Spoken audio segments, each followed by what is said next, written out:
So, some of you know me, you know that I post videos about stuff. Some of you know that I'm dealing with a lot of trauma right now.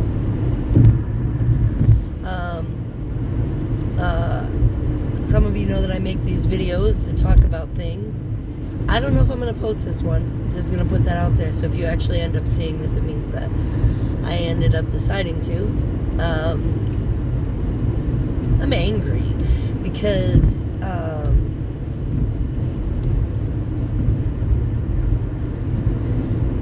here's what I'm angry about. So we're doing this vigil for housing, right? Because we have all these families that are being evicted from housing left and right in our county being Washtenaw County, Michigan, home of Ann Arbor and the University of Michigan, as well as Ypsilanti, where I live, and the Eastern Michigan University. So we also have Washtenaw Community College. We are a very educated community. One of the most educated communities in the United States, actually. If you look it up, it's actually true. So, so we're doing this vigil for housing because, originally it was because these families were scheduled to lose their hotel rooms, which is temporary housing for families that have been evicted or lost housing. And can I just say, evictions don't just happen because you didn't pay your rent. They happen for a lot of reasons. Lots of reasons people go homeless. Lots of reasons they end up needing temporary housing. But anyway, so because we're overwhelmed with these 95 families, and the funding was due to end April 1st, the call to arms was put out because nobody wants to see 95 babies on the street, right? Well, it actually equates to, I believe it's 166 children. And their parents, of course, But I guess, we're okay with parents being homeless, but children, no. I'm sorry, I'm getting on my soapbox. Anyway, so this is why we did this. But we also said, we're doing this because this happens every year. Every year, March 31st rolls around and suddenly weather amnesty programs end in the county of Washtenaw. This happens every year.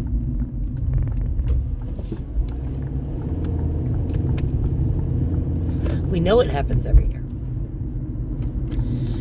10 years ago, they established a daytime warming center to give people a place to go during the day. And that was like monumental, right? Like we finally are going to give people a place to get warm during the day. And then we had weather amnesty programs that allow for individuals who are experiencing homelessness to have a safe place to stay at night. Usually that involves a mat on the floor in either a church or if you're, sometimes people are able to get into the local shelter association in Washtenaw County, otherwise known as the Delanus Center. That's the only shelter in the county of Washtenaw for individuals experiencing homelessness. It is not an emergency shelter.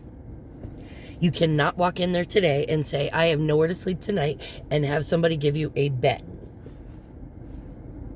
Now, I say that, but then I say, well, they do have the overnight weather amnesty program, and depending on capacity, you actually might be able to walk in if you get there by a certain hour and you talk to the right people and you've done all the pieces, and they do everything they can to try and provide people with a place to stay.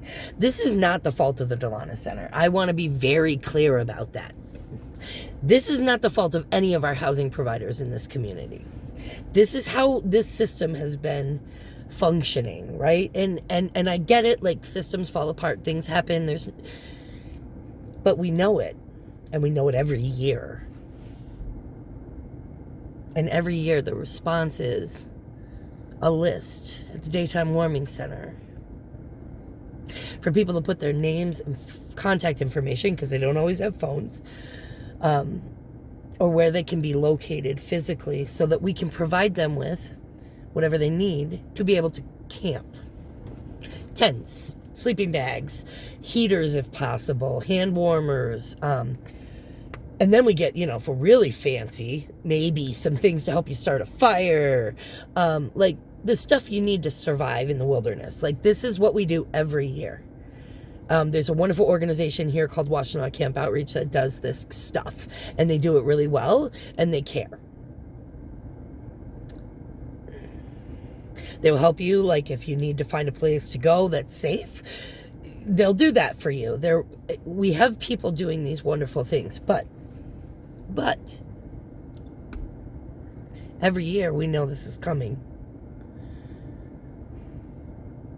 And for some reason, we are still okay as a community. We are still okay with saying, here's your tent and your sleeping bag. And did I mention that it's actually illegal to camp in the city? So we give you all the stuff to camp. We tell you we have no bed. We tell you we won't pay for a hotel room because there's no money for that. Then we have a volunteer organization that provides all of these supplies, as well as mental health through the PATH and PORT programs, where they're trying to do outreach to people that have serious mental illness, which, by the way, if you didn't before you landed homeless, you probably do after. But anyway, so give them all this stuff, then we send them out there, and we actually direct them to places where they might be able to be a little bit safer. They might, have access to a few resources. They might, and we pray. We pray that they don't get in trouble for that, because it's illegal. So they get ticketed or arrested. If they refuse to move, they become, resistant, and then they get penalized for that because they're having a traumatic experience. You are taking from them their only safety and security. We know this is happening every year, and we keep saying it's okay. So here's why I'm upset, because the response is, well, the county's not actually going to stop funding these 95 families as of the 1st. We're going to keep funding them.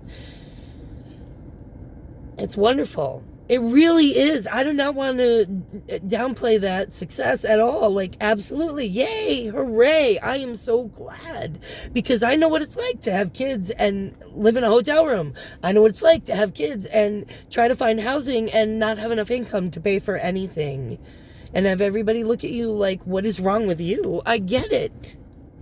So I am absolutely grateful. Praise the powers that be. I praise the hard work of the folks that are administering the program, and the advocacy work that's gone into this. And I praise the connecting with legislators to insist on support for these families. I praise all of that. And then I say, but what about? And this is why we're moving forward on Friday, because number one, we don't know how long they've got. Number two, what about everybody who becomes homeless after that? That's 95 families. What about the next family? What about the family that goes homeless in April? Where do they go? How long do they have? So we need to have a bigger, broader conversation about this ongoing need, right? We do need more rapid rehousing. We do need more affordable housing. We do need more units in the community that folks can move into as quickly as possible. We need all of that.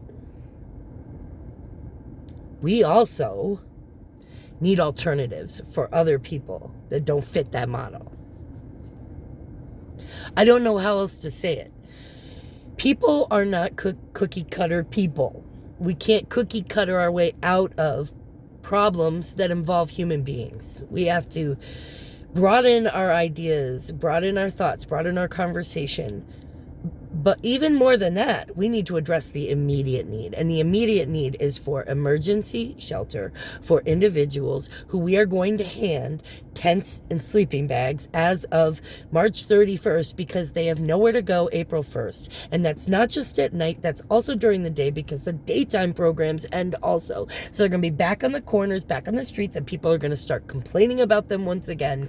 And we're going to be right back in the same cycle that we go through every year. So I am just saying, this is my long-winded way of complaining that we are not done. This is so much bigger than 95 families. This is going to require so much more effort than just making sure that those folks don't have to move and leave where they are right now. This is me talking to my neighbors and saying the difference between folks who experience housing instability and your kids really isn't that much, except they don't have that network that you're able to give them. That's the difference. It's not anything they did. And it's not the family's fault that they're not able to fill that gap, because this has been going on for generation after generation after generation of broken families that cannot help one another, that continue to perpetuate more broken families. So I am just saying, can we please start with giving these folks that need a safe place to stay at night some dignity and respect? If as a county we have this much privilege, why are we okay with putting them on mats on the floor? Why are we okay with giving them tents and sleeping bags? Why are we okay with saying no problem till next year? It's a problem all year.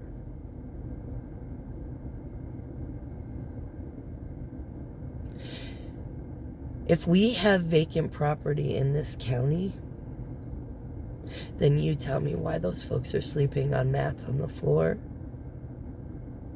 Why we haven't figured out how to get cots of some kind. Why we haven't figured out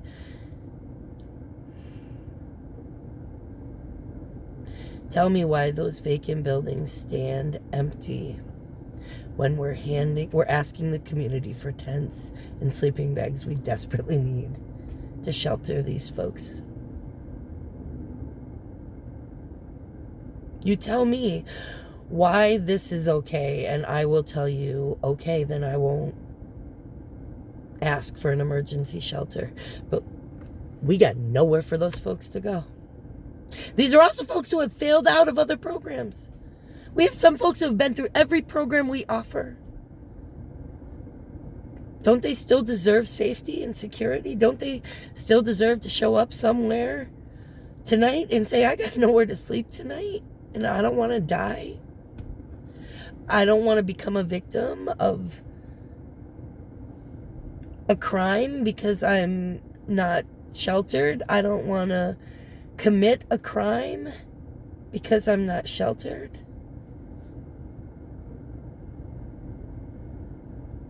We can do better. We need to do better. And we need to start somewhere. And this is something we can do.